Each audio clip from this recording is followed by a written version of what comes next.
আল্লাহ সুবহানাহু ওয়া তাআলা আপনাদের প্রত্যেকের উপরে শান্তি, কল্যাণ, রহমত, বরকত, হেদায়েত বর্ষণ করুন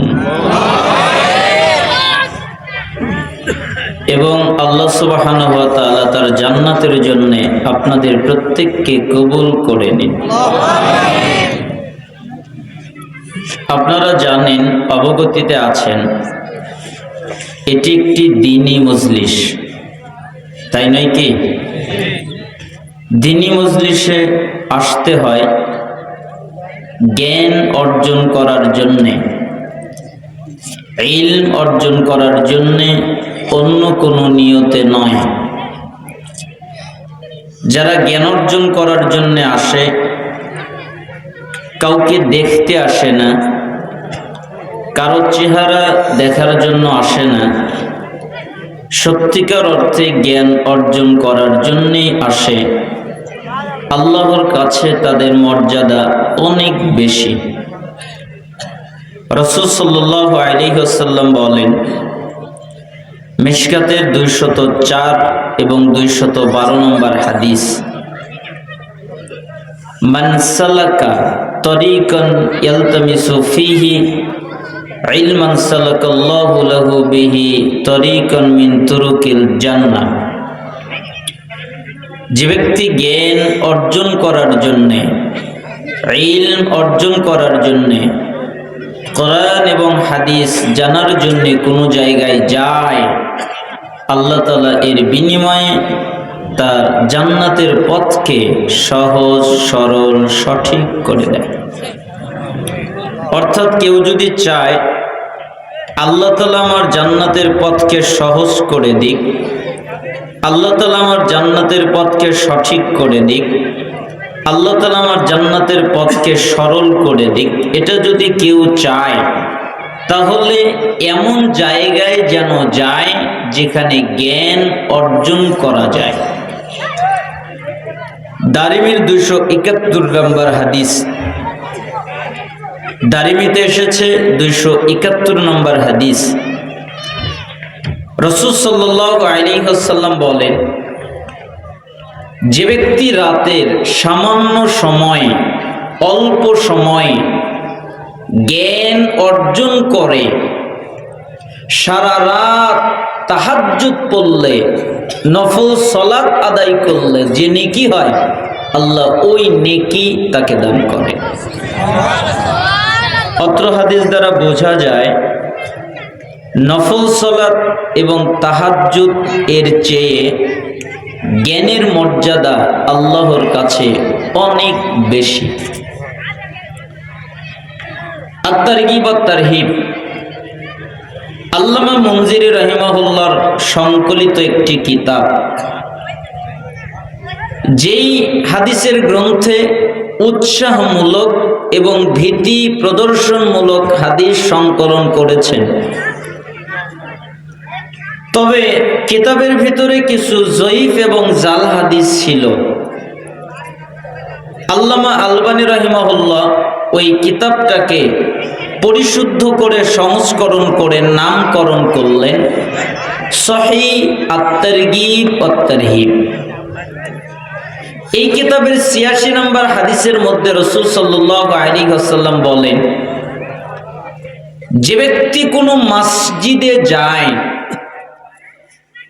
জ্ঞান অর্জন করার জন্যে অথবা কাউকে জ্ঞান শিখাবার জন্যে, হয় জ্ঞান অর্জন করতে যায় নতুবা কাউকে জ্ঞান শিখাতে যায়, তাহলে একটা পরিপূর্ণ হজ করলে, ওই হজ কবুল হলে আল্লাহ যে নেকি দান করেন, যারা জ্ঞান অর্জন করতে যায়, জ্ঞান শেখাতে যায়, আল্লাহ তাদের ওই নেকি দান করেন।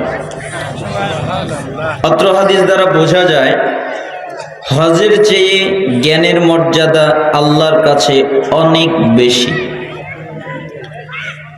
মিশকাতের 220 নম্বর হাদিস, রাসূল সাল্লাল্লাহু আলাইহি ওয়াসাল্লাম বলেন, মান খরাজা ফি তালাবিল ইলম ফাহুয়া ফি সাবিলিল্লাহ হাত্তা ইয়ারজি'।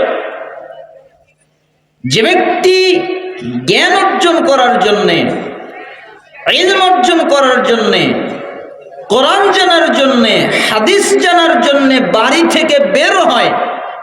বাড়ি থেকে বের হয় কেন? আমি কোরআন জানবো, আমি হাদিস জানবো, এটাই নিয়ত, আর কোনো নিয়ত নেই।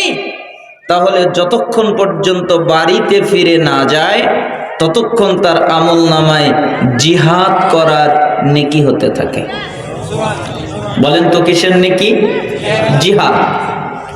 আল্লাহর পথে জিহাদ করলে, আল্লাহর পথে যুদ্ধ করলে আল্লাহ তাআলা যেই নেকি দান করতেন, ওই নেকি আপনাকে জ্ঞান অর্জন করার জন্য আল্লাহ দান করেন। অত্র হাদিস দ্বারা বোঝা যায় জিহাদের চেয়ে জ্ঞানের মর্যাদা আল্লাহর কাছে অনেক বেশি। তাবারানী মুজামুল কাবির 639 নম্বর হাদিস, কোন নুসখার 641 নম্বর হাদিস। রাসূল সাল্লাল্লাহু আলাইহি ওয়াসাল্লাম বলেন,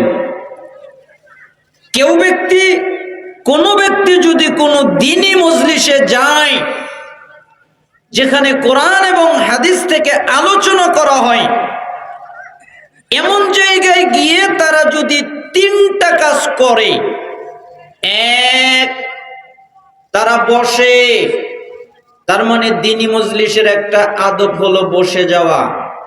2, তারা মনোযোগ দিয়ে আলোচনা শোনে। মনোযোগ মানে বাদাম খায় না, বুট খায় না, কালাই খায় না, চা খায় না, কফি খায় না, পানি খায় না, পান খায় না, কারোর সাথে কথা বলে না। সাহাবীরা বলতেন, আল্লাহর নবী যখন কথা বলতেন তখন আমরা মনে করতাম মাথায় পাখি বসে আছে, নড়াচড়া করলে পাখি উড়ে যাবে, তাই আমরা নড়াচড়া করতাম না। আর কেউ কেউ মনে করতো যে আমরা পাথর যেরকম নড়াচড়া করে না, আমরাও তেরকম নড়াচড়া করতাম না। 3, যতক্ষণ পর্যন্ত বৈঠক শেষের দোয়া পাঠ করা না হয়, মজলিস শেষের দোয়া পাঠ করা না হয়, ততক্ষণ পর্যন্ত তারা অবস্থান করে, শেষ পর্যন্ত তারা থাকে, শেষ পর্যন্ত তারা অবস্থান করে। আল্লাহ তাআলা বলেন, মুহাম্মদ জি আপনি বলেন। কি বলবো? বলেন। যারা বসে মনোযোগ দিয়ে আলোচনা শুনে শেষ পর্যন্ত থাকে, কদ গফরাল্লাহু লাকুম যুনুবাকুম, আমি আল্লাহ তাদের অতীত জীবনের যত পাপ আছে সবগুলোকে মাফ করে দিয়েছি। আমি আল্লাহ কারো পরোয়া করি না। তার পাপ হতে হতে যদি আসমান এবং জমিন পর্যন্ত পাপ ছেয়ে যায়, আসমান এবং জমিনে পাপ রাখার জায়গা নেই, এত পাপ করেছে, এর পরেও যদি দ্বীনি মজলিসে বসে মনোযোগ দিয়ে আলোচনা শুনে শেষ পর্যন্ত থাকে, আমি তো তাদের পাপ ক্ষমা করে দেই। ওয়াবুদ্দিলাত সাইয়্যাতিকুম হাসানাত, এবং তাদের পাপকে আমি আল্লাহ নেকিতে পরিণত করে দিই। পাপ নেকি, আজীব কথা। সালাত আদায় করলে পাপ ক্ষমা হয়, যাকাত দিলে পাপ ক্ষমা হয়, সিয়াম পালন করলে পাপ ক্ষমা হয়, হজ করলে পাপ ক্ষমা হয়, হিজরত করলে পাপ ক্ষমা হয়, জিহাদ করলে পাপ ক্ষমা হয়, ইসলাম কবুল করলে পাপ ক্ষমা হয়। পৃথিবীতে যত আমল আছে প্রত্যেকটা আমলের মাধ্যমে পাপ ক্ষমা করা যায়, কিন্তু পাপ নেকি বানানো যায় এরকম কোনো আমল নেই। ওই আমল একটাই, ওটা দ্বীনের মজলিস, কোরআন হাদিসের মজলিস। ওখানে বসে শেষ পর্যন্ত থেকে দোয়া পড়লে আল্লাহ তো পাপ ক্ষমা করেনি এবং পাপকে নেকিতে পরিণত করে দেন। আল্লাহ যে কত দয়ালু তা আমি আপনাকে বোঝাতে পারবো না, ওই ভাষা আমার নেই, ওই সক্ষমতা আমার নেই। আল্লাহ তাআলা আপনাকে মাফ করার জন্য বিভিন্ন ওজোর খুঁজে থাকেন, কিভাবে আপনাকে মাফ করা যায়। আল্লাহ কত দয়ালু দেখবেন, একটু দেখাই। আল্লাহ সুবহানাহু ওয়া তাআলা একটা লোককে জাহান্নাম থেকে বের করবেন। লোকটা যখন জাহান্নাম থেকে বের হবে, আল্লাহ তাআলা বলবেন, বান্দা যাও, আমি তোমাকে মাফ করে দিলাম, আমি তোমাকে ক্ষমা করে দিলাম, আমি তোমাকে জান্নাত দিয়ে দিলাম। তখন লোকটা বলবে, আল্লাহ, জান্নাতে কি আমার জন্য জায়গা আছে? আমি তো শেষ ব্যক্তি, জান্নাতে কি আছে? জায়গা। আমার কি জায়গা আছে? কেন? আমি হলাম জাহান্নাম থেকে বের হওয়া শেষ ব্যক্তি, আমার পরে কেউ আর জাহান্নাম থেকে বের হবে না, আমি শেষ। তো জান্নাতে যে যাব, জান্নাতে কি জায়গা আছে? সবাই তো বুক করে নিয়েছে। আল্লাহ তাআলা বললেন, আচ্ছা বলো তো, তোমার দেশে কি রাজা বাদশা ছিল? আল্লাহ ছিল। রাজার রাজত্ব কত বড় ছিল? অনেক বড়। আচ্ছা যাও, আমি তোমাকে জান্নাতে একটা রাজার রাজত্ব দান করব। তুমি কি খুশি হয়ে গেছো? আল্লাহ, আমি খুশি হয়ে গেছি, আমি তোমাকে দিলাম। তাকে জোড়া করলে তার ডাবল দিলাম, তাকে জোড়া করলে যা হয় তার ডাবল দিলাম, তাকে জোড়া করলে যা হয় তার ডাবল দিলাম। এবার লোকটা বলে উঠলো, আল্লাহ, লাগবে না, আর লাগবে না, আমি খুশি হয়ে গেছি। সালাফরা বলতেন, সে যদি আল্লাহকে না ঠেকাতো, আল্লাহ খালি বলেই যেত, কত বড় জান্নাত লাগবে তোর। তখন যখন ঠেকিয়ে ফেললো, আল্লাহ তাআলা তখন আরেকটি কথা বললেন, আরে যাও, তোমাকে তো তা দিলাম, তার আরো 10 গুণ তোমাকে দান করলাম। তুমি কি এবার খুশি? আল্লাহ, একটা কথা বলি। আচ্ছা বলো।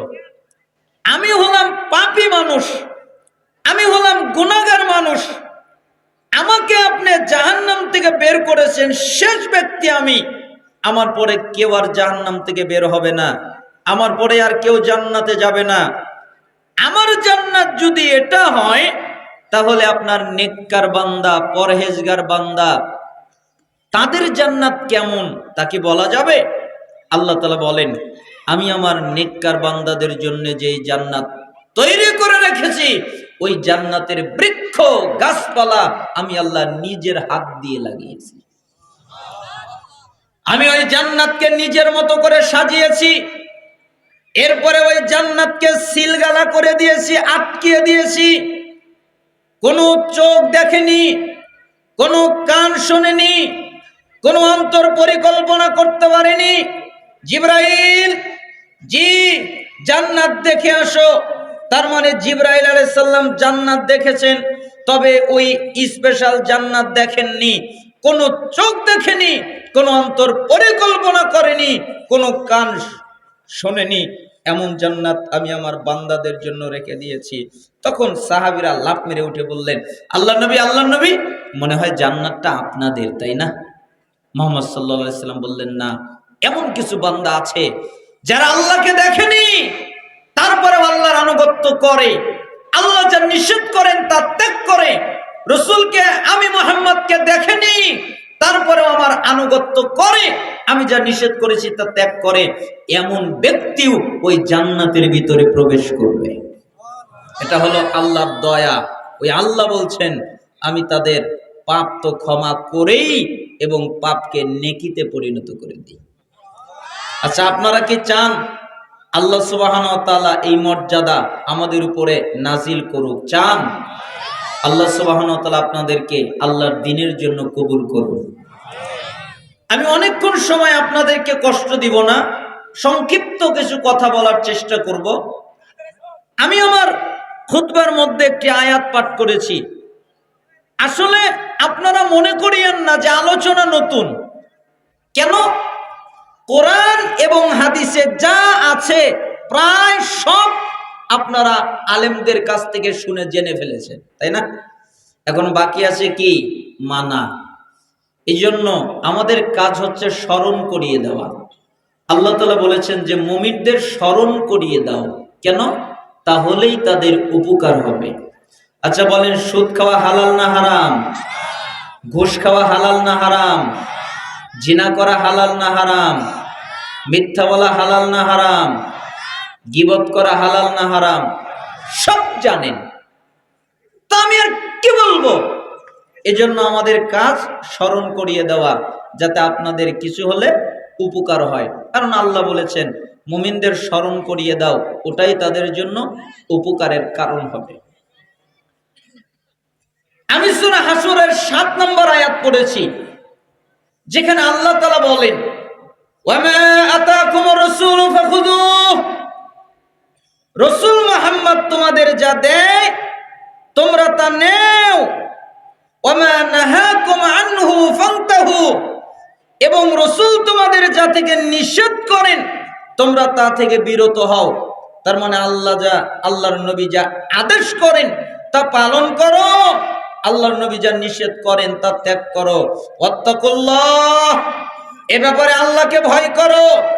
ইন্নাল্লাহা শাদীদুল ইকাব, নিশ্চয়ই আল্লাহ শাস্তি দানে কঠোর, কঠিন। আল্লাহ শুধু দয়া করতে পারে এমনটা নয়, আল্লাহ দয়া করতে পারে, আল্লাহ ক্ষমা করতে পারে, আল্লাহ মাফ করতে পারে, তবে আল্লাহ কঠিন শাস্তিও দিতে পারে। অতএব আল্লাহর শাস্তিকে ভয় করে আল্লাহর নবী যা বলে তা পালন করো, আল্লাহর নবী যা নিষেধ করে তা ত্যাগ করো।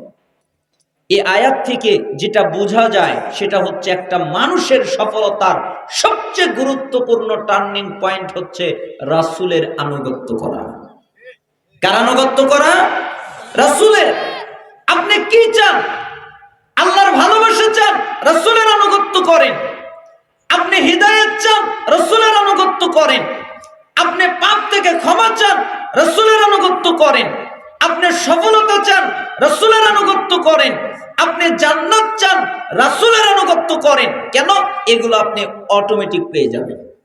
দলিল সূরা আল ইমরান 31 নম্বর আয়াত, আল্লাহ তাআলা বলেন, কুল, হে নবী আপনি বলেন, ইন কুনতুম তুহিব্বুনাল্লাহ, তোমরা যদি দাবি করো আমি আল্লাহকে ভালোবাসি, আমরা আল্লাহকে ভালোবাসি, এই দাবিতে যদি দাবিদার হও, ফাত্তাবিউনি, তাহলে আমি নবীর ইত্তেবা করো, আমি নবীর আনুগত্য করো, আমি নবীর অনুসরণ করো।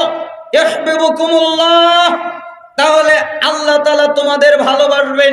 ওয়া ইয়াগফির লাকুম যুনুবাকুম, এবং তোমাদের যত পাপ আছে আল্লাহ সবগুলোকে মাফ করে দিবেন।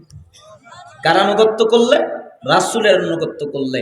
যদি আপনি চান আল্লাহর ভালোবাসা তো রাসূলের আনুগত্য করেন, যদি আপনি চান পাপ থেকে ক্ষমা তাহলে রাসূলের আনুগত্য করেন। আল্লাহ তাআলা সূরা নূর 52 নম্বর আয়াতে বলেন, ওয়া মান ইতিআল্লাহা ওয়া রাসূলাহু ওয়া ইয়াখশাল্লাহ ওয়া ইয়াত্তাকিহি ফাউলাইকা হুমুল ফাইজুন, যে ব্যক্তি আল্লাহর আনুগত্য করে, রাসূলের আনুগত্য করে, আল্লাহ যা বলে তা পালন করে চলে, রাসূল যা বলে তা পালন করে চলে, আল্লাহকে ভয় করে, কিভাবে আমি জিনা করতে পারি, কিভাবে আমি চুরি করতে পারি, কিভাবে আমি গীবত করতে পারি, আল্লাহ তো দেখছে, আল্লাহকে ভয় করে, তাকওয়া অবলম্বন করে, পাপ থেকে বেঁচে চলে, পাপ করে না, পাপ থেকে দূরে থাকে, ফাউলাইকা হুমুল ফাইজুন, এরাই হলো আল্লাহর সফল কাম বান্দা। যারা কার আনুগত্য করে? রাসূলের আনুগত্য করে। আমার কথা মনোযোগ দিয়ে বোঝার চেষ্টা করুন, আপনার জীবনের পরিবর্তন ঘটবে এটা আমি বিশ্বাসী।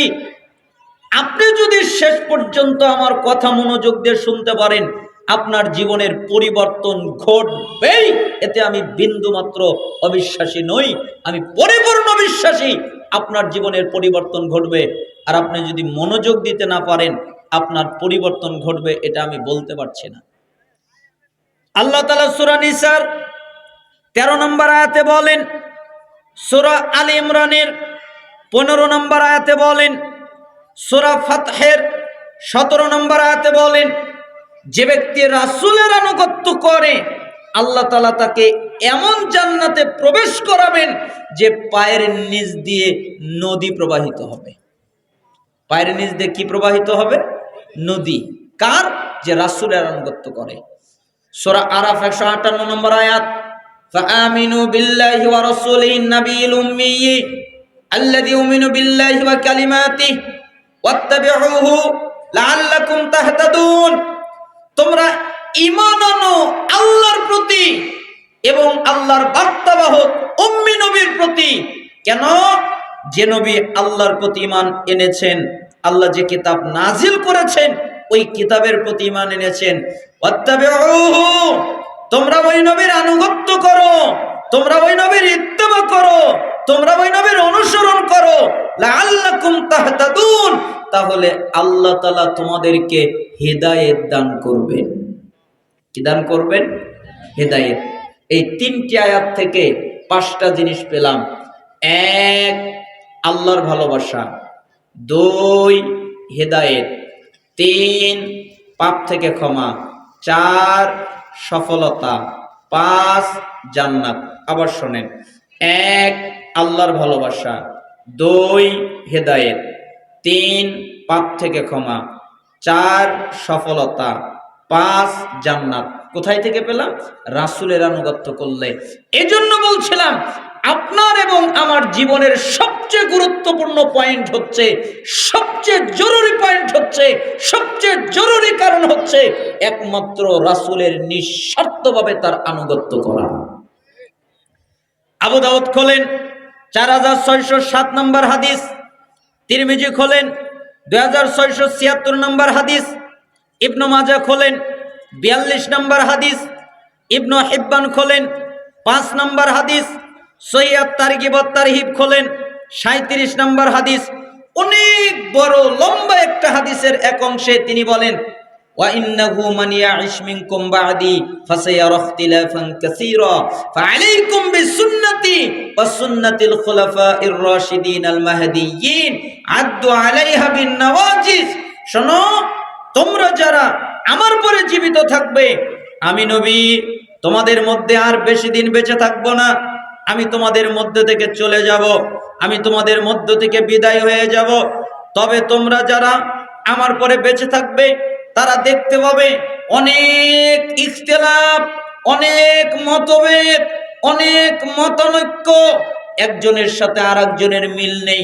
একজন একরকম কথা বলে, আরেকজন আরেক রকম কথা বলে, একজন একরকম ফতোয়া দেয়, আরেকজন আরেক রকম ফতোয়া দেয়, একজন এক রকমের মাসালা দেয়, আরেকজন আরেক রকমের মাসালা দেয়, একজনের বুঝ একরকম, আরেকজনের বুঝ আরেক রকম। যখন তোমরা এই অবস্থায় পড়ে যাবে তখন তোমাদের উপরে আবশ্যক হলো কোনো মুফতির দিকে নয়, কোনো আলেমের দিকে নয়, কোনো হুজুরের দিকে নয়, কোনো শাইখের দিকে নয়, তোমাদের উপরে কর্তব্য হলো আমি রাসূলের সুন্নাতকে আঁকড়ে ধরা, আর আমার খোলাফায়ে রাশিদিন যেই সুন্নাত রেখে গেছেন ওই সুন্নাতকে আঁকড়ে ধরা। আদ্দু আলাইহা বিন নওয়াজিজ, মারির দাঁত দিয়ে কামড়ে শক্ত করে আঁকড়ে ধরা। মারির দাঁত দিয়ে মানে যেরকম করে একটা কাপড়কে মারির দাঁত দিয়ে আঁকড়ে ধরলে কাপড়কে ছুটানো যায় না, ঠিক তুমি সুন্নাত আমলের মাধ্যমে সুন্নাতকে আঁকড়ে ধরবে যেন তোমার থেকে সুন্নাতকে ছুটানো না যায়। এজন্যই তো আমি মাঝে মধ্যে বলি যে আমার বাপ আহলে হাদিস, তাই আমি আহলে হাদিস হতে পারবো, তাছাড়া পারবো না, এ কথা ঠিক নয়। আমার বাপ আহলে হাদিস নয় তাই আমি আহলে হাদিস হতে পারবো না, এ কথা ঠিক নয়। সঠিক কথা হলো পৃথিবীতে যেখানে যারা মানুষের মতামত উপেক্ষা করে কোরআন এবং বিশুদ্ধ হাদিস মেনে চলে তারাই হচ্ছে আহলে হাদিস। এই জন্য আহলে হাদিসের একটা বৈশিষ্ট্য হলো, একটা গুণ হলো, একটা বৈশিষ্ট্য হলো তারা ফাঁসির মঞ্চে ঝুলতে রাজি আছে, প্রয়োজনে বুলেট বোমার আঘাত খেতে রাজি আছে। তারা ফাঁসির মঞ্চে ঝুলতে রাজি, তারা বুলেট বোমার আঘাত খেতে রাজি আছে, তারা এগুলো করতে রাজি আছে, তবে কখনো তারা রাসূলের সুন্নাত ছাড়তে রাজি নয়। তারা বলতে পারে আমরা প্রয়োজনে ফাঁসির মঞ্চে ঝুলবো, আমরা প্রয়োজনে বুলেটের আঘাতের আক্রমণ খাবো, আক্রমণিত হব, প্রয়োজনে আমরা বুলেটের আঘাত খাবো, প্রয়োজনে আমরা বোমার আঘাত খাবো, প্রয়োজনে আমরা ফাঁসির মঞ্চে ঝুলবো, তবু ইমামের পিছনে সূরা ফাতিহা পড়া বন্ধ করতে, জোরে আমিন বলা বন্ধ করতে আমরা কখনো রাজি নয়। কারণ আমরা হলাম আহলে হাদিস, আহলুল হাদিস আমাদের মানহাজ। আমরা রাসূলের সুন্নাতকে শক্ত করে আঁকড়ে ধরি, আমরা রাসূলের সুন্নাতের মধ্যে তারতম্য করি না। আল্লাহর নবী যা বলেন আমরা তাই পালন করি, তাই আমরা আহলে হাদিস। একটা মানবেন আর একটা মানবেন না, এরকম হবে না। আমাকে অনেক লোক বলে যে ভাই এগুলো ছোটখাটো সুন্নাত, এগুলো নিয়ে কথা বলিয়েন না। আমি তাকে বলি ভাই আপনার কাছে ছোটখাটো হতে পারে। আমি সহিহ আকীদা কি চিনতাম না, আমি চিনেছি কখন?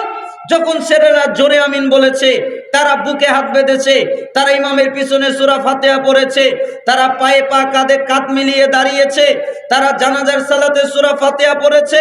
এরপরে তাদের জিজ্ঞেস করেছে এগুলো পেলো কোথায়, তারপরেই আমি সহিহ আকীদা চিনেছি। এর আগ পর্যন্ত আমি সহিহ আকীদা চিনিনি। অতএব রাসূলের কোনো সুন্নাত ছোট নয়, রাসূলের প্রত্যেকটা সুন্নাতই বড়।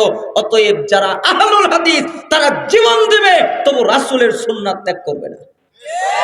এজন্যই সালাফরা বলতেন, এজন্যই আল্লাহর নবী নিজেই বললেন, আদ্দু আলাইহা বিন নওয়াজিজ, মারির দাঁত দিয়ে কামড়ে শক্ত করে আঁকড়ে ধরবে, যেন তোমার থেকে কখনো সুন্নাতকে ছুটে না যায়, তোমার থেকে যেন কখনো সুন্নাত হারিয়ে না যায়। আবু হুরায়রা রাদিয়াল্লাহু আনহু তিনি বলেন, বুখারীর ৭২৮০ নম্বর হাদিস, কুল্লু উম্মতি ইয়াদখুলুনাল জান্নাহ ইল্লা মান আবা। আল্লাহর নবী বলেন, আমার যত উম্মত আছে সবাই জান্নাতে যাবে, কেউ বাকি থাকবে না। আমার উম্মতেরা জান্নাতে যাবে, বাকি থাকবে না কেউ। তখন তিনি বললেন, তবে তারা জান্নাতে যাবে না যারা আবা করে, যারা অস্বীকার করে, যারা বলে আমি নবীকে মানি না, যারা বলে আমি জান্নাতকে মানি না। আবার শব্দের অর্থ প্রসিদ্ধ দুইটা। এক, যে বলে আমি রসুলকে মানি না। দুই, যে বলে আমি জান্নাতকে মানি না। যে বলে আমি রসুলকে মানি না, যে বলে আমি জান্নাত মানি না, এই শুধু জান্নাতে যাবে না, এছাড়া সবাই জান্নাতে যাবে। তখন সাহাবায়ে কেরাম জিজ্ঞেস করলেন, কিলা ইয়া রাসূলুল্লাহ ওয়া মান ইয়াবা, হে আল্লাহর নবী, কে অস্বীকার করলো আপনাকে? কে বলল নবীকে মানি না? কে বলল জান্নাত মানি না? এ কথা বলল কে? তখন তিনি বললেন, শোনো, মান আতাআনি দাখালাল জান্নাহ, যারা আমার আনুগত্য করলো তারা জান্নাতে চলে গেল, যারা আমার অনুসরণ করলো তারা জান্নাতে চলে গেল। আমান আসানি ফাকাদ আবা, যারা আমার অবাধ্যতা করলো, আমার কথা শুনলো না, আমার কথা ত্যাগ করলো, ওরাই আমাকে অস্বীকার করলো, ওরা জান্নাতে যাবে না। আমি বলেছি সুদ খেও না, ও খেলো কেন? আমাকে মানে না তাই। আমি বলেছি ঘুষ খেও না, ও খেলো কেন? আমাকে মানে না তাই। আমি বলেছি জিনা করো না, ও করে কেন? আমাকে মানে না তাই। আমি বলেছি গীবত করো না, করে কেন? আমাকে মানে না তাই। আমি বলেছি নিষেধার দ্রব্য পান করো না, করে কেন? আমাকে মানে না তাই। আমি যে নিষেধ করেছি এগুলো যারা ত্যাগ করলো না তারাই আমাকে অস্বীকার করলো। এজন্য একজন সালাফ বলতেন যে পৃথিবীর অধিকাংশ মানুষ কথার মাধ্যমে রাসূলকে মানে, কিন্তু আমলের মাধ্যমে রাসূলকে ত্যাগ করে, তাই না? কথার মাধ্যমে আমরা সবাই মানি। আচ্ছা, আপনারা রাসূলকে মানেন না? জোরে বলেন, মানেন না? মানেন না? মানেন কথার মাধ্যমে, কিন্তু আমলের মাধ্যমে আমরা অনেক কিছুই ত্যাগ করি, তাই না? টাকনুর নিচে কাপড় পরতে বলেছেন আল্লাহর নবী, আমরা উপরে পড়ি। সুদ খেতে নিষেধ করেছেন, আমরা খাই। গীবত করতে নিষেধ করেছেন, আমরা করি। মানে কর্মের মাধ্যমে আমরা রাসূলকে ত্যাগ করি। এজন্য আমাদেরকে কথার মাধ্যমেও রাসূলকে মানতে হবে, কর্মের মাধ্যমেও রাসূলকে মানতে হবে, ঠিক না? আপনারা রাজি আছেন আল্লাহর নবী কিছু বললে মানবেন? রাজি আছেন? রাজি আছেন তো সবাই? আল্লাহ তাআলা কবুল করুন। চলেন আমরা আল্লাহর নবীর থেকে নেওয়া কিছু উপদেশ দিয়ে আমাদের জীবনকে সাজানোর চেষ্টা করি, আল্লাহ তাআলা সহজ করে দিন। মুআজ রাদিয়াল্লাহু আনহু তিনি বলেন, রাসূল সাল্লাল্লাহু আলাইহি ওয়াসাল্লাম আওসানি বিআশরি কালিমাত, আল্লাহর নবী সাল্লাল্লাহু আলাইহি ওয়াসাল্লাম আমাকে 10টা কথা বললেন। তিনি আমাকে 10টা আদেশ করলেন। তিনি আমাকে 10টা বিষয় পালন করার কথা বললেন। তিনি আমাকে 10টা বিষয় আমলের কথা বললেন। তিনি আমাকে বললেন, লা তুশরিক বিল্লাহি শাইআ ওয়া ইন কুতিলতা ওয়া হুররিকতা, এক, আল্লাহর সাথে কাউকে শরীক করবা না। তোমাকে যদি হত্যা করা হয় তবুও না, তোমাকে যদি আগুনে জ্বালিয়ে দেওয়া হয় তবুও না। তুমি আগুনে জ্বলে যাবে, তুমি নিহত হবে, মরে যাবে, তবুও আল্লাহর সাথে শিরিক করা যাবে না। কোন অবস্থায় শিরিক করা যাবে? পৃথিবীর যত পাপ আছে সমস্ত পাপের ডেঞ্জারাস পাপ যেগুলো, তার মধ্যে একটা পাপ শিরিকের পাপ। কেন? আল্লাহ তাআলা সূরা নিসার 48 নম্বর আয়াতে বলেন, ইন্নাল্লাহা লা ইয়াগফিরু ইউশরাকা বিহি ওয়া ইয়াগফিরু মা দুনা যালিকা লিমান ইয়াশা।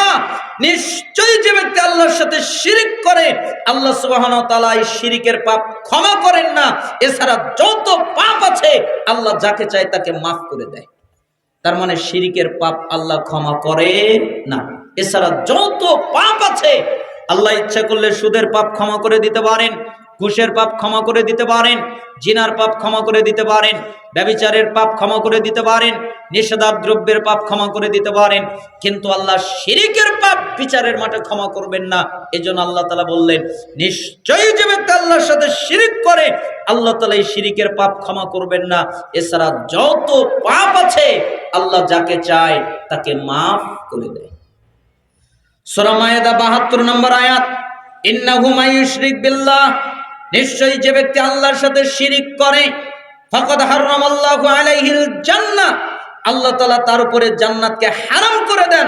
ওয়া মাওয়াহুন নার, এবং তার ঠিকানা হলো জাহান্নাম। ওয়া মালিয যালিমিনা মিন আনসার, আরে হলো জালেম, এর কোনো সাহায্যকারী নেই, এর কোনো সহযোগিতাকারী নেই।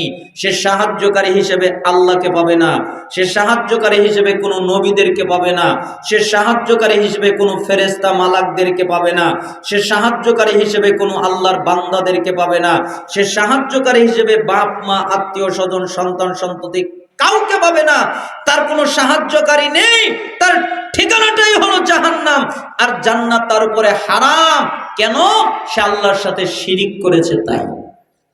আপনাকে আল্লাহ অত কঠিন বাক্য দিয়ে নিষেধ করেন নাই যত কঠিন বাক্য দিয়ে নবীদের নিষেধ করেছেন। আপনি কোরআন খোলেন, সূরা আনামে যান, 88 নম্বর আয়াতের আগ পর্যন্ত পড়তে থাকেন, দেখেন আল্লাহ তাআলা এক এক করে 18 জন নবীর নাম উল্লেখ করেছেন।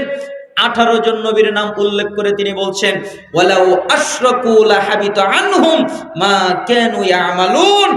এই 18 জন নবীর একজনও যদি শিরিক করে, একজনও যদি শিরিক করত, তাহলে তাদের যত আমল আছে আমি আল্লাহ বাতিল করে দিতাম, আমি আল্লাহ বরবাদ করে দিতাম। কারা শিরিক করলে? নবীরা শিরিক করলে। বলেন তো, পৃথিবীর সবচেয়ে দামি মানুষ তার নাম কি? আপনারা রাগ করেছেন মনে হয়। পৃথিবীর সবচেয়ে দামি মানুষ তার নাম কি? মুহাম্মদ সাল্লাল্লাহু আলাইহি ওয়াসাল্লাম। সবচেয়ে দামি মানুষ, সবচেয়ে শ্রেষ্ঠ মানুষ। আল্লাহর ভাষাটা দেখেন, সূরা জুমার 65 নম্বর আয়াত, মুহাম্মদ জি লাইন আশরাকতা লা ইয়াহবাতান্না আমালুক ওয়া লা তাকুনান্না মিনাল খাসিরিন। আপনিও যদি শিরিক করেন তাহলে আপনার যত আমল আছে আমি আপনার সমস্ত আমলকে বাতিল করে দিব, আর আপনি হয়ে যাবেন ক্ষতিগ্রস্তদের অন্তর্ভুক্ত। কাকে বললেন? আল্লাহর নবীকে বললেন। তিনিও যদি শিরিক করেন, তা আল্লাহর নবী শিরিক করলে বাঁচতে পারবেন না, নবীরা শিরিক করলে বাঁচতে পারবে না। তা আমরা পৃথিবীর মানুষেরা যদি শিরিক করি বাঁচতে পারবো? মাজারে টাকা দেওয়া, মাজারে সন্তান চাওয়া, মাজারে নীরবতা পালন করা, মাজারে মাথা নত করা, মাজারে মান্নত করা, আরো যত পাপ আছে তা করা, তাবিজ ঝুলানো, তাবিজ লটকানো, গাছ ঝুলানো, গাছ লটকানো, তারপরে কি তাগা লটকানো, লাকড়ি লটকানো, সুতা লটকানো, অন্যের নামে কসম করা, আরো কত শিরিক রয়েছে। এজন্য আল্লাহ তাআলা বলেন, সূরা ফুরকান 23 নম্বর আয়াত, ওয়া কাদিমনা ইলা মা আমিলু মিন আমালিন ফাজআলনাহু হাবাআম মানসুরা।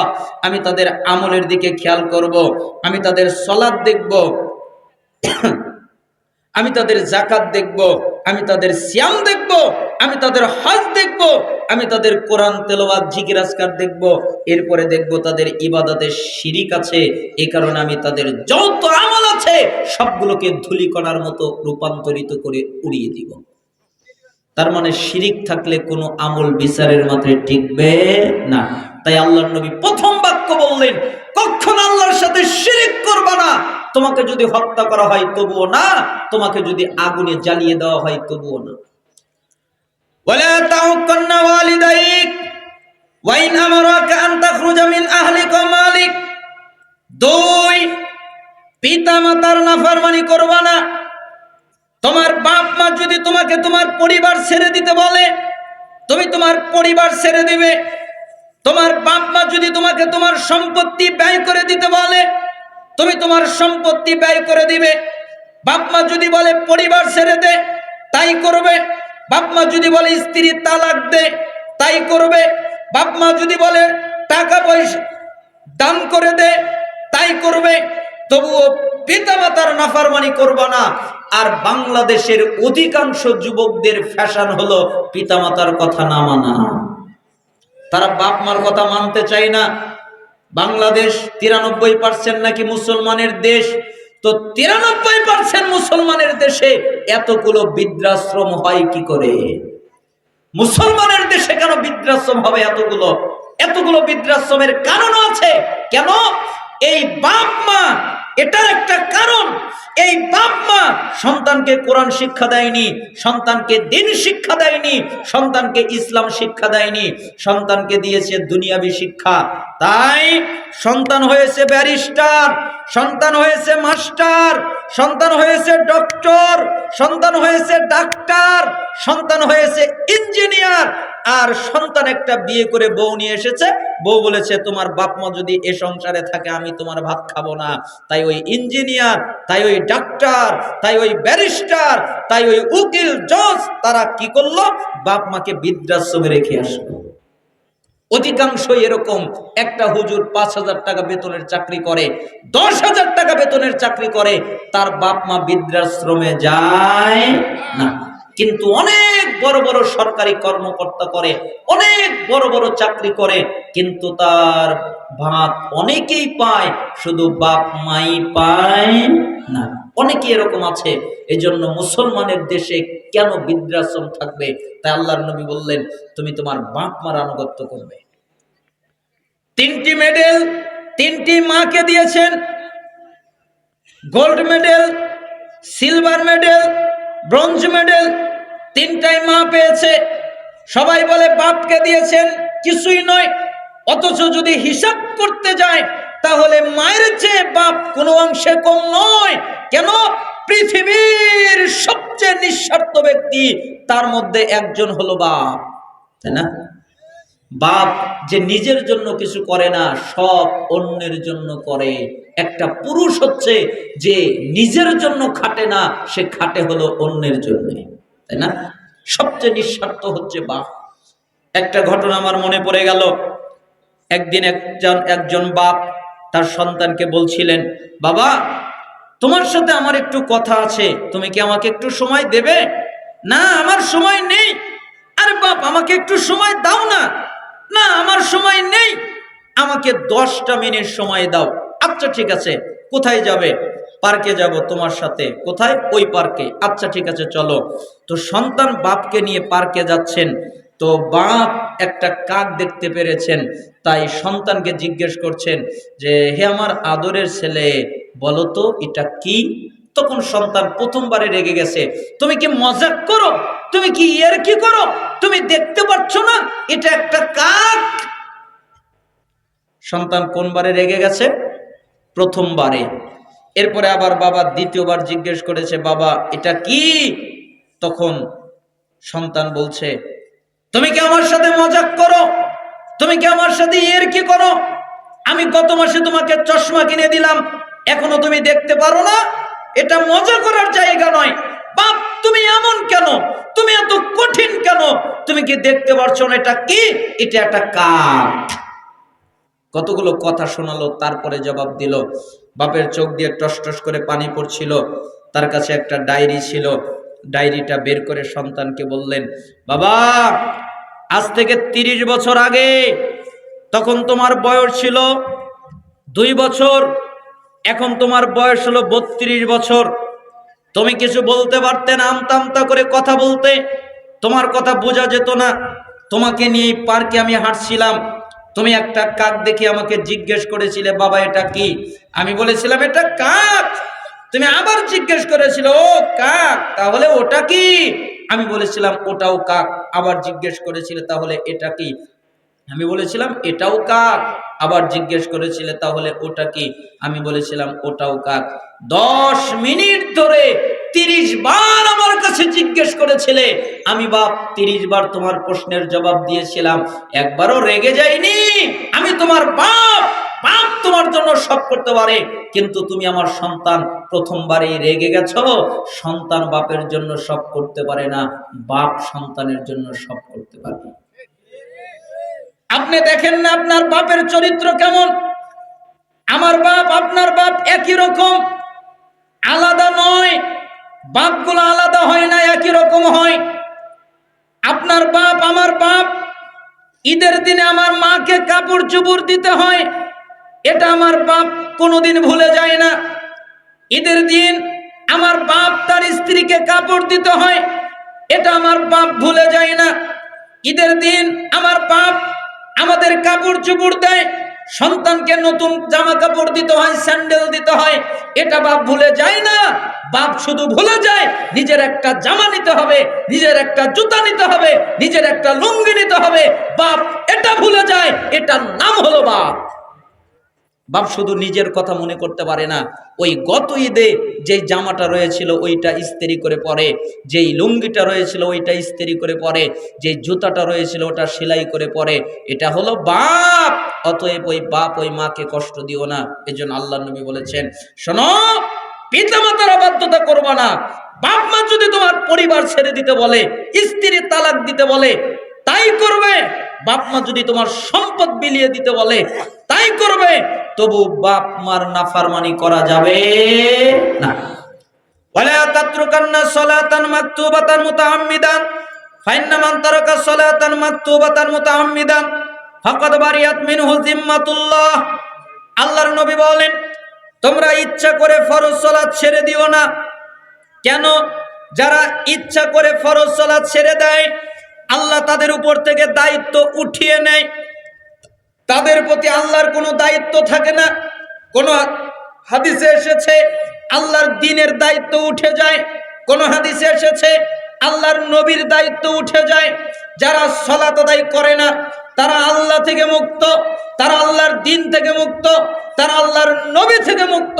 এই জন্য সালাফদের পরিভাষায়, রাসূলের পরিভাষায়, কোরআনের পরিভাষায়, সাহাবীদের পরিভাষায়, তাবিঈদের পরিভাষায় যারা সালাত আদায় করে না, এরা ইহুদি নয়, এরা খ্রিস্টান নয়, এরা অন্য কোনো জাতি নয়। এদের পরিচয় দুইটা, একটা হলো মুশরিক আর একটা হলো কাফের। যারা সালাত আদায় করে না ওরা কি? মুশরিক। আরো জোরে বলেন, ওরা কি? মুশরিক। আর একটা হলো কাফের। আপনাদের দ্বিধা আছে? আপনাদের কাছে তো অনেক আলেম ওলামা আলোচনা করেন, আপনারা তো বুঝতে পারেন, এটা আমি অনুধাবন করতে পারছি। তার মানে যারা সালাত আদায় করে না তাদের ইসলামে কোনো জায়গা নেই। আল্লাহ নিজে বলেছেন সূরা তাওবার 5 নম্বর আয়াত, আল্লাহ নিজে বলেছেন সূরা তাওবার 11 নম্বর আয়াত, যারা সালাত আদায় করে তারা তোমাদের দ্বীনী ভাই, যারা সালাত আদায় করে না তারা তোমাদের দ্বীনী ভাই নয়। মুসলিমের 82 নম্বর হাদিস, আল্লাহর নবী বলেন, ইন্না বাইনার রাজুল ওয়া বাইনাশ শিরক ওয়াল কুফর তারকুস সালাহ। নিশ্চয়ই একটা ব্যক্তি, একটা কাফের, একটা মুশরিক, এদের মধ্যে পার্থক্য হলো সালাত। যারা সালাত আদায় করে ওরা ঈমানদার, যারা সালাত আদায় করে না ওরা হলো কাফের, ওরা হলো মুশরিক। আল্লাহর নবী বলেন, তিরমিজি 2618 নম্বর হাদিস, বাইনাল কুফরি ওয়াল ঈমান তারকুস সালাহ। নিশ্চয়ই একটা কাফের, নিশ্চয়ই একটা ঈমানদার, এদের মধ্যে পার্থক্য সালাত।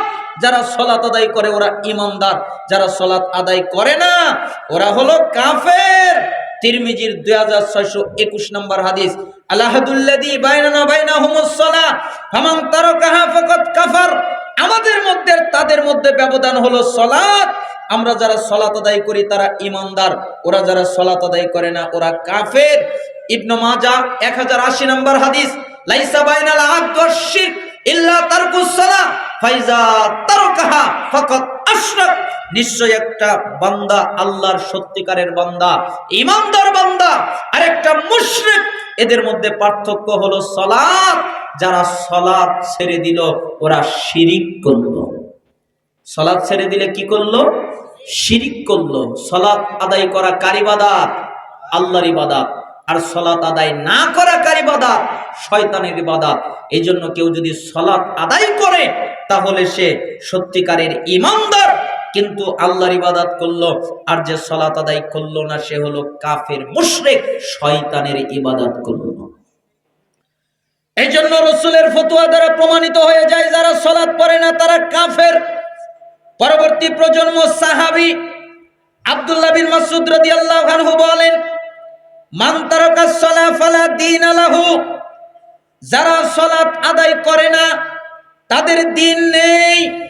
আলী রাদিয়াল্লাহু আনহু বলেন, মাল্লাম ইউসাল্লি ফাহুয়া কাফিরুন, যারা সালাত আদায় করে না এরা হলো কাফের। আবু দারদা তিনি বলেন, লা ঈমানা লিমান লা সালাত লাহু, ওই ব্যক্তির ঈমান নেই যেই ব্যক্তি সালাত আদায় করে না, ওই ব্যক্তির ঈমান নেই। এগুলো হলো সাহাবীদের ফতোয়া। ওমর ইবনুল খাত্তাব রাদিয়াল্লাহু আনহু নাম তো আপনারা জানেন, সবাই জানেন, ইসলামের দ্বিতীয় খলিফা। একজন ঘাতক চিন্তা করছিল কিভাবে তাকে হত্যা করা যায়, কোনো উপায় খুঁজে না পেয়ে এভাবে দাঁড়াচ্ছিল, হাঁটছিল, কিভাবে তাকে হত্যা করা যায়। শয়তান মানুষের রূপ ধারণ করে আসলেন। এরপরে বললেন, তুমি কি উমারকে হত্যা করতে চাও? জি, আমি তো উমারকে হত্যা করতে চাই। তাহলে শোনো, উমার সবচেয়ে বেশি মনোযোগ থাকে যখন সে সালাত আদায় করে, অতএব তাকে হত্যা করা সহজ হবে সালাতে। আর ওই সালাতে সহজ হবে সেটা হলো ফজরের সালাত। কেন? ফজরের সালাত অন্ধকার থাকতে আদায় করে, ওই সময় হত্যা করা সহজ হবে। ঘাতক একটা ছুরি নিল, ঘাতক ওই ছুরির সাথে বিষ মিশালো, তারপরে ওই ছুরিটা নিয়ে ওমর ইবনুল খাত্তাব রাদিয়াল্লাহু আনহু সালাত আদায় করছিলেন, তার পেটে গিয়ে বারবার আঘাত করলো। তিনি বলে গেলেন, আব্দুর রহমান আল আউফ, তিনি এসে বাকি সালাত আদায় করালেন। এরপরে তাকে নিয়ে যাওয়া হলো। 10টা-11টার দিকে জ্ঞান ফিরে আসলো। ওমর ইবনুল খাত্তাব রাদিয়াল্লাহু আনহুর যখন জ্ঞান ফিরে আসলো, প্রথম বাক্যটা তিনি বললেন, লোকেরা কি সালাত আদায় করেছে?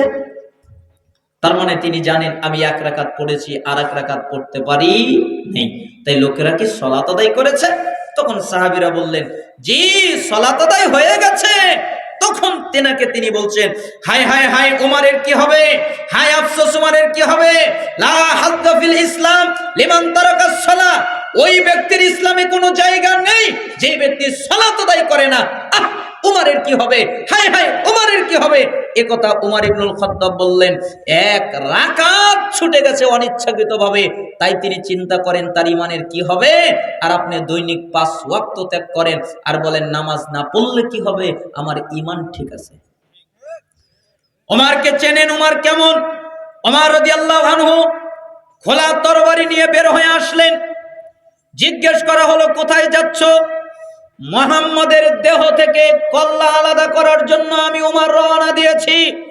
মুহাম্মাদের দেহ থেকে কল্লাটাকে আলাদা করে দিব। এই কথা বলে কাবার প্রান্তরে চলে গেলেন। দেখেন মুহাম্মদ সাল্লাল্লাহু আলাইহি সাল্লাম সালাত আদায় করছিলেন। তখন তিনি কোরআন তেলাওয়াত শুনতে পেলেন। ওমর বললেন, এটা কি কোনো জাদুকরের জাদু? আল্লাহর নবী আয়াত পড়লেন, এটা কোনো জাদুকরের জাদু নয়। ওমর বললেন, তাহলে কি এটা কোনো কবির কবিতা? আল্লাহর নবী আয়াত পড়লেন, এটা কোনো কবির কবিতা নয়। তাহলে কি এটা মানব রচিত, মানুষের লেখা কোনো কিতাব? আল্লাহর নবী আয়াত পড়লেন, এটা মানব রচিত কোনো কিতাব নয়। ওমর অবাক হয়ে গেলেন, ব্যাপার কি?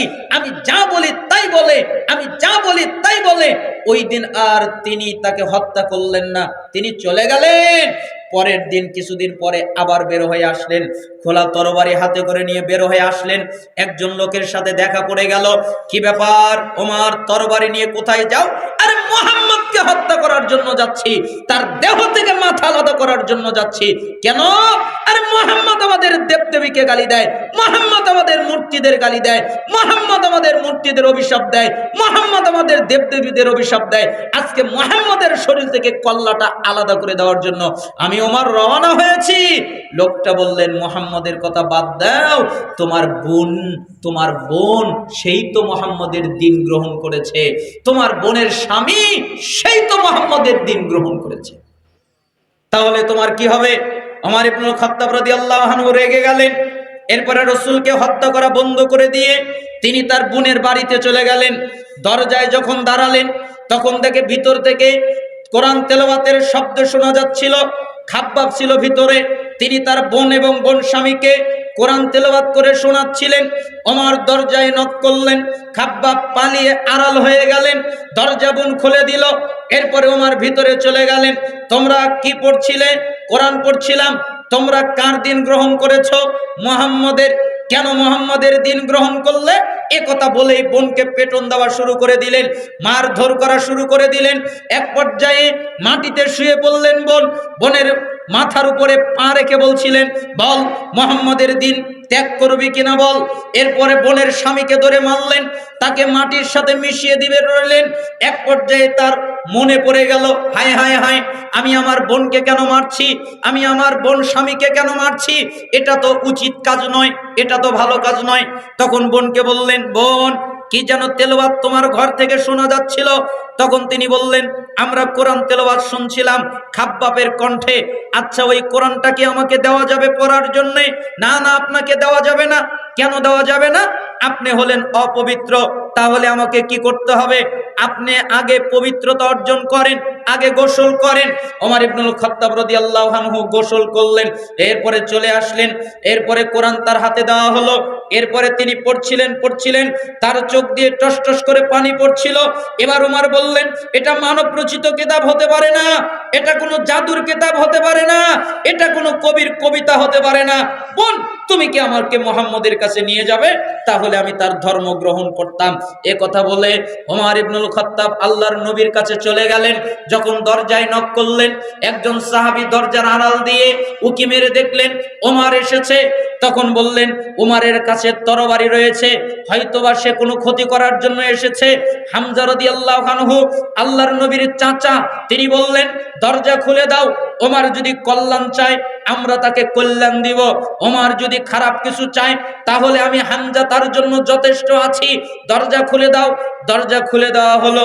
ওমর ঘরে ঢুকলেন, এরপরে আল্লাহর নবীকে সালাম করলেন। এরপরে প্রথম বাক্য বললেন, মুহাম্মদ, জি, আশহাদু আল্লা ইলাহা ইল্লাল্লাহ ওয়া আশহাদু আন্না মুহাম্মাদান আবদুহু ওয়া রাসূলুহু। আমি সাক্ষ্য দিচ্ছি আল্লাহ ছাড়া সত্যিকার কোনো ইলাহ নেই।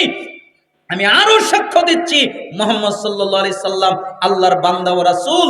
সাহাবীরা অবাক হয়ে গেলেন। কেন? আল্লাহর নবী দোয়া করেছিলেন, আল্লাহ তুমি আবু জাহেল না হলে উমর দুজনের একজনকে দ্বীনের জন্য কবুল করে নাও। সাহাবীরা দেখতে পারলেন যে কিভাবে আল্লাহর নবীর দোয়াটা কবুল হয়ে গেল। এরপরেই উমর কথা বললেন, আল্লাহর নবী, জি, আমরা কি সত্যের উপরে আছি না মিথ্যার উপরে আছি? আল্লাহর নবী বললেন, আমরা অবশ্যই সত্যের উপরে আছি। তাহলে আমরা যদি সত্যের উপরে থাকি তাহলে আমরা ঘরে লুকিয়ে থাকবো কেন? আমি ওমর আজ থেকে ঘোষণা দিলাম, এই মক্কায় প্রকাশ্যে ইসলাম প্রচার হবে। আজ থেকে প্রকাশ্যে আমি ওমর ইসলামের ঘোষণা দেওয়া শুরু করে দিলাম। দেখি কে কি বলতে পারে। ওমর ইবনুল খাত্তাব যেদিন ইসলাম গ্রহণ করলেন, ওই দিন থেকে প্রকাশ্যে ইসলাম প্রচার হওয়া শুরু করলো। এ হলো ওমর। ওই ওমর বলছেন, হায় আমার কি হবে, হায় আমার কি হবে, হায় হায় আমার কি হবে। লা হাজ্জা ফিল ইসলাম লিমান তারাকা সালাহ। ওই ব্যক্তির ইসলামে কোনো জায়গা নেই যে ব্যক্তি সালাত আদায় করে না। এ বাক্য তিনি বলছেন।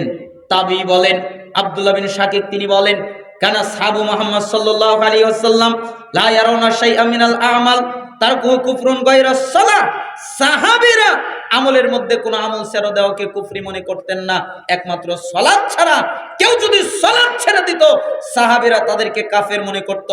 ইমাম আহমদ বিন হাম্বল রাহিমাহুল্লাহ তিনি বলেন, যে ব্যক্তি সালাত আদায় করলো ওই ব্যক্তি কুফরি করলো, আর কুফরি করার কারণে কাফের হয়ে গেল।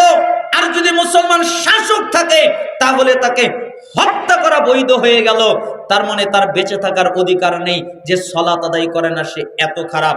এই জন্য সালাফরা বলতেন, যারা সালাত আদায় করে না সে যদি মেয়েকে বিয়ে দেয় তাহলে বিয়ে হবে না, ও বিয়ে বাতিল। যেই ছেলে সালাত আদায় করে না ওই ছেলের সাথে মেয়েকে বিয়ে দেওয়া যাবে না। এখন বাংলাদেশের লোক আশ্চর্য ধরনের লোক। এরা আর নামাজি ছেলে খোঁজে না, এরা আর দিনদার ছেলে খোঁজে না, এরা আল্লাহওয়ালা ইমানদার ছেলে খোঁজে না। এরা খোঁজে কার চাকরির টাকা কত, ও কত ইনকাম করতে পারে, এটা খোঁজে। আর বলে, আমাকে একদিন একজন বলছিলেন যে দোয়া করবেন আমার 3টা জান্নাত। তখন আমি বললাম, আপনার 3 জান্নাত মানে? কয় আমার 3টা মেয়ে। আমি বললাম বড় মেয়ে কোথায় থাকে? কি কোথায় বিয়ে দিয়েছে? কয় বড় মেয়ে পড়ে। তো কোথায় পড়ে? কয় লন্ডনে। তো বড় মেয়ে পড়ে লন্ডনে, উলঙ্গ হয়ে পড়াশোনা করে, পুরুষদের সাথে মেলামেশা করে, চালচলন করে, আর ওই মেয়ে দিয়ে নাকি সে 3টা জান্নাত পূরণ করবে। মানে বাংলাদেশের মানুষ বোঝেই নাই, তারা মনে করেছে যে মেয়ে হলেই জান্নাত। অথচ হাদিসে এসেছে যার মেয়ে হলো, মেয়েকে আদব কায়দা ঈমান শিক্ষা দিল, এরপরে ঈমানদার পাত্রের হাতে তুলে দিল, তাহলে তার জন্য জান্নাত। তো আপনি তো আদব কায়দা শিক্ষালেন, আপনি তো ঈমান শিক্ষা দিলেন, তো বেঈমান পাত্রের হাতে তুলে দিলেন কেন? আপনার জন্য জান্নাত নেই। অবশ্যই নামাজি ঈমানদার পাত্রের হাতে মেয়েকে বিয়ে দিতে হবে। বেনামাজির সাথে বিয়ে দিলে বিয়ে হবে না। যেই মেয়ে বেনামাজি, ওই মেয়েকে যদি কেউ বিবাহ করে তাহলে বিবাহ হবে না, ও বিবাহ বাতিল, ও বিয়ে বাতিল। এজন্য সালাফরা বলতেন স্বামী সালাত আদায় করে, স্ত্রী সালাত আদায় করে না, স্ত্রী সালাত আদায় করে, স্বামী সালাত আদায় করে না, তাহলে এদের 1 তালাক 2 তালাক 3 তালাক বলা লাগবে না, এদের এমনিই তালাক হয়ে যায়। ওটাকে বলা হয় অটো তালাক। কি তালাক? অটো তালাক। সূরা মুমতাহিনা 10 নম্বর আয়াত পড়ে দেখবেন। এমনিই আল্লাহ আলাদা করে দিতে বলেছেন, তাদেরকে আলাদা করে দিতে বলেছেন। একজন সালাত আদায় করে আর একজন করে না, তারা একসাথে থাকতে পারবে না, এই বিধান ইসলামে নেই। তাদের বিবাহ বাতিল, তাদের বিয়ে নস্যাৎ হয়ে গেছে, নষ্ট হয়ে গেছে। যারা সালাত আদায় করে না তাদের জানাজা নেই, জানাজা পড়া হারাম। আরে জানাজা তো অনেক দূরের কথা, যে ব্যক্তি সালাত আদায় করে না সে যদি মারা যায় তার জন্য কাফনের কাপড় কেনা যাবে না। সে যদি মারা যায় তাকে গোসল দেওয়া যাবে না। একবার কেন 1000 বার যদি গোসল দেয় আর 10 বছর যদি সাবান দিয়ে পানির মধ্যে চুবিয়ে রাখে, ও কোনোদিন পবিত্র হতে পারবে না, ও অপবিত্র। বেনামাজির জন্য কবর সুন্দর করে খনন করা যাবে না। কিভাবে খনন করবে? কুকুরের জন্য যেরকম করে গর্ত খনন করে, কুকুরের মতো করে বেনামাজির গর্ত খনন করবে। বেনামাজির কোনো সম্মান নেই। বেনামাজিকে মুসলমানদের কবরস্থানে দাফন করা যাবে না। বেনামাজির জন্য কোনো জানাজা নেই, রহমতের দোয়া নেই, মাগফিরাতের দোয়া নেই, কল্যাণের দোয়া নেই, বারাকাতের দোয়া নেই, ক্ষমার দোয়া নেই। তাদের জন্য কোনো দোয়া করা যাবে না। আল্লাহর নবী তার চাচার জন্য দোয়া করতে চাইলেন, আল্লাহ অনুমতি দিলেন না। আল্লাহর নবী তার মায়ের জন্য দোয়া করতে চাইলেন, আল্লাহ অনুমতি দিলেন না। আল্লাহর নবী তার বাপের জন্য দোয়া করতে চাইলেন, আল্লাহ অনুমতি দিলেন না। আল্লাহর নবী তার মায়ের জন্য দোয়া করতে পারে না, তার বাপের জন্য দোয়া করতে পারে না, তার চাচার জন্য দোয়া করতে পারে না। অতএব আপনি কিভাবে বেনামাজির দোয়া করতে পারেন, তার জন্য জানাজা পড়তে পারেন? এই বাংলাদেশের মানুষ বলে যে রাষ্ট্রীয় ক্ষমতায় গেলে নাকি মানুষজনকে নামাজি তৈরি করা যাবে। আমি বলি রাষ্ট্রীয় ক্ষমতা নয়, প্রত্যেক ইমামের এই স্লোগান দিতে হবে, আমরা যতদিন দেহে শ্বাস আছে বেনামাজির জানাজার নামাজ করব না। বেনামাজি সালাত পড়বে না মানে বেনামাজির জানাজা করব না, তার কোনো জানাজা নাই। হুজুররা যদি, আলেমরা যদি, ইমামরা যদি এই স্লোগান দেয় তাহলে বাংলাদেশ থেকে বেনামাজি উৎখাত হয়ে যাবে। আগে এই স্লোগান দেওয়া শেখেন, আগে সত্যিকারের ইসলাম শেখেন, আগে সত্যিকারের শান্তি শেখেন, আগে সত্যিকারের দিন শেখেন, তারপরে আপনি পালন করার চেষ্টা করেন। আল্লাহর নবী বলেছেন যারা সালাত আদায় করে না ওরা কাফের। আল্লাহর নবীর সাহাবীরা বলেছেন যারা সালাত আদায় করে না ওরা কাফের। তাবিরা বলেছেন যারা সালাত আদায় করে না ওরা কাফের। ইমামরা বলেছেন যারা সালাত আদায় করে না ওরা কাফের। এমনকি আল্লাহ নিজেও বলেছেন যারা সালাত আদায় করে না তারা তোমাদের দ্বীনি ভাই নয়। তার মানে বেনামাজির জানাজা নেই। কেউ বেনামাজির জানাজা পড়বেন না। যত মানুষ বেনামাজির জানাজা পড়বে তত মানুষ পাপীতে গণ্য হবে। বেনামাজি যদি মারা যায় অথবা বেনামাজি যদি কোনো পশু জবে করে, মুরগি জবে করে, খাসি জবে করে, গরু জবে করে, তাহলে বেনামাজির জবেকৃত জন্তুর গোশত খাওয়া যাবে না। বেনামাজির জবেকৃত জন্তুর গোশত খাওয়া হারাম। তাহলে বেনামাজি কত খারাপ! আসমানের নিচে জমিনের উপরে সবচেয়ে খারাপ হচ্ছে, বর্বর হচ্ছে যে নামাজ পড়ে, যে সালাত আদায় করে না, সে হচ্ছে সবচেয়ে খারাপ। আর তার কিন্তু আমলনামায় 1 নেকিও নাই। কয় নেকি নাই? যারা নামাজ পড়ে না তাদের কয় নেকি নাই? 1 নেকিও নাই। আমি নামাজ না পড়লে কি হবে? আমি দান করি, আমি হজ করি, আমি উমরা করি, আমি যাকাত দেই, আমি আরো কল্যাণমূলক অনেক কাজ করি, খালি নামাজই তো পড়ি না, তাহলে আমার কি হবে? আল্লাহর নবী বলেছেন, আউয়ালু মা ইউহাসাবু বিহিল আবদু ইয়াউমাল কিয়ামাতিস সালাহ ফাইন সালাহা সালাহা সাইরু আমালিহি ওয়া ইন ফাসাদাত ফাসাদাত সাইরু আমালিহি। কিয়ামতের দিন সর্বপ্রথম হিসাব নেওয়া হবে সালাতের। যার সালাত টিকে যাবে, ও যত ইবাদত করেছে সব টিকবে, যার সালাত টিকবে না, যত ইবাদত করেছে সব বাতিল হয়ে যাবে। তার মানে সালাত আছে, সব আছে, সালাত নাই, কিচ্ছু নেই। যে কোনো মূল্যে সালাত আদায় করতে হবে। পবিত্রতা অর্জন করে সালাত আদায় করতে হয়। পবিত্রতা করতে পারে না, পানি নেই, তায়াম্মুম করে সালাত আদায় করবে। তায়াম্মুমের মাটি নেই, বিনা তায়াম্মুমে বিনা ওযুতে সালাত আদায় করবে। পরিষ্কার কাপড় পরে সালাত আদায় করতে হয়। পরিষ্কার কাপড় নেই, সেরা পোশাক পরে সালাত আদায় করবে। সেরা কাপড় নেই, অপরিষ্কার পোশাক তা পরেই সালাত আদায় করবে। কোনো কাপড়ই নেই, উলঙ্গ হয়ে সালাত আদায় করবে। দাঁড়িয়ে সালাত আদায় করতে হয়, দাঁড়িয়ে পারে না, বসে সালাত আদায় করবে। বসে পারে না, শুয়ে সালাত আদায় করবে। শুয়ে পারে না, আঙ্গুলের ইশারায় সালাত আদায় করবে। আঙ্গুলের ইশারায় পারে না, মনে মনে সালাত আদায় করবে।